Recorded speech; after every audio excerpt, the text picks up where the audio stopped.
Surgeon General has said social media might be hazardous to children and adolescents. अगर आप समाज से अलग थलग महसूस करते हैं और सोशल मीडिया प्लेटफॉर्म पर ज्यादा समय बिताते हैं तो एक नए शोध के अनुसार स्थिति और बिगड़ भी सकती है। आपको यकीन नहीं आ सकता तो फलस्तीन की कोई भी वीडियो लगा कर देखिए और सारा जो कंट्रोल है वो उसके हाथ में। हमारे क्रिकेटर ने अगर नमाज भी पढ़ ली तो उस पर भी बड़ा बवाल आ जाएगा। इराक में जो अमेरिका ने ढोंग रचाया कि उसके पास जौहरी हथियार एक जौहरी हथियार नहीं निकला।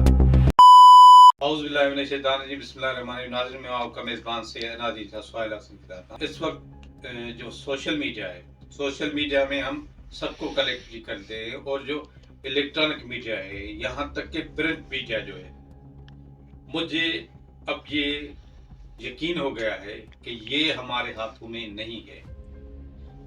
दुनिया जिसको हम कहते हैं कि लोग लिबरल हो गए, लोग आज़ाद हो गए, मगर लोग आज़ाद नहीं है। अभी तक बोलने की आज़ादी नहीं है।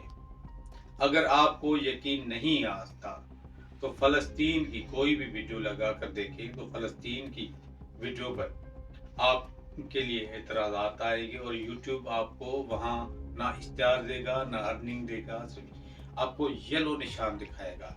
इसी तरह आप अगर पेज पे रख ले तब भी ऐसे ही होगा।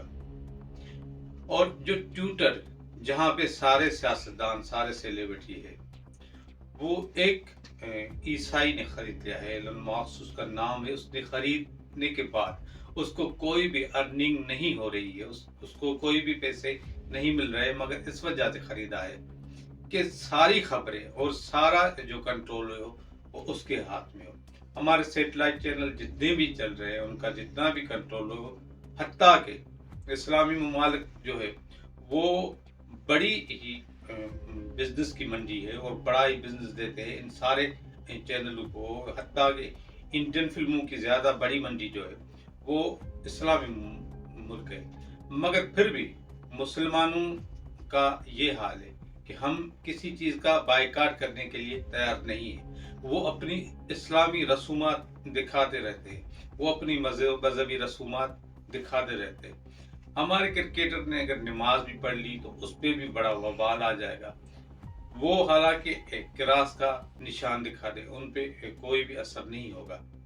हालांकि जब 9/11 के बाद दुनिया की सूरत हाल चेंज हुई तो मुसलमानों के बहुत सारे चैनलों पे, बहुत सारे उलमा पे, बहुत सारी बातों पे बंदिश लगा दी गई। न फकत उन पे सफरी बंदिशें लगाई गई, मगर बहुत सारी ऐसी बंदिशें लगाई गई जिन बंदिशों की वजह से मुसलमानों के लिए दुनिया के दरवाजे जैसे बंद कर दिए गए। इसी तरह इराक में जो अमेरिका ने ढोंग रचाया कि उसके पास जौहरी हथियार एक जौहरी हथियार नहीं निकला, मगर वहाँ सिर्फ हुक्मरान की नहीं मगर लोगों की लाशें बिछा दी गई। इसके अलावा अफगानिस्तान पर हमला किया गया। अफगानिस्तान के हमले के बाद भी अमेरिका और नेटो फोर्सेस जो है वो कभी भी बाज नहीं आती। अगर ईरान की हम बात करें कि ईरान इतने वक्त से इक्तिसादी पाबंदियों से जो झुलस रहा है, वो जल रहा है, वो सिर्फ इस बात के लिए झुलस रहा है, जल रहा है कि वो अमेरिका की गुलामी कबूल करने के लिए तैयार नहीं है। अमेरिका जहां चाहे, जिस जगह चाहे, उसकी आवाम को छोड़कर उसके हुक्मरान वो उस चीज़ पर पाबंदी लगा सकते हैं। आपका फेसबुक हो, आपका पेज हो, आपका यूट्यूब चैनल हो, आपका जो है टिकटॉक हो, और सिर्फ ये ज़राए जो है किसी को लर्न करने के लिए, किसी को सिखाने के लिए नहीं जो है फैसिलिटेट किए गए। ये सिर्फ इसलिए फैसिलिटेट किए गए हैं कि हम उर्यानत फैलाएं, हम वहशत फैलाएं, हम दहशत फैलाएं, हम जो है वो शराब नोशी फैलाएं, हम नशा फैलाएं। ऐसी ऐसी वेबसाइटें आ गई है, ऐसे चैनल आ गए जिनको रोकना हमारे इस्लामी जितने भी मुल्क हैं उनके हाथ में नहीं है। मैं आखिर में ये गुजारिश करूँगा, अगर बन सके आखिरत बनाना चाहते हैं तो उस चीज़ का जो है सख्ती से नोटिस ले और इस्लामी ममालिक जितने भी हैं इन सारी चीज़ों का जो है वो बायकाट करे। जिस तरह ईरान में यूट्यूब को बंद कर दिया गया है, ईरान का अपना सोशल मीडिया है। किसी भी इंसान की आवाज़ बंद करना, किसी के भी एहसासात बंद करना कतई सही नहीं मैं मानता, मगर ये भी सही नहीं मानता کہ ہمارے قرآن مجید کو نظر آتش کیا جائے تو اس پہ پابندی نہ ہو. اگر ہمارے حضور اکرم صلی اللہ علیہ وسلم کی شان میں گستاخی کی جائے تو اس پہ پابندی نہ ہو.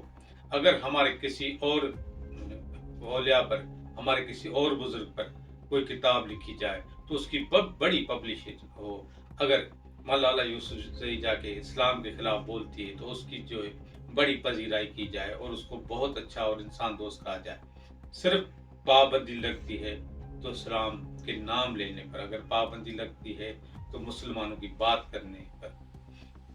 تو اسی مختصر ویلاگ میں میں یہی سوال چھوڑے جا رہا ہوں کہ صرف ٹارگیٹڈ یہ مسلمان کیوں ہے. پھر ملیں گے کسی اور ویلاگ میں، تب تک لیے اپنا بہت خیال رکھیے گا. اللہ حافظ. پاکستان زندہ باد.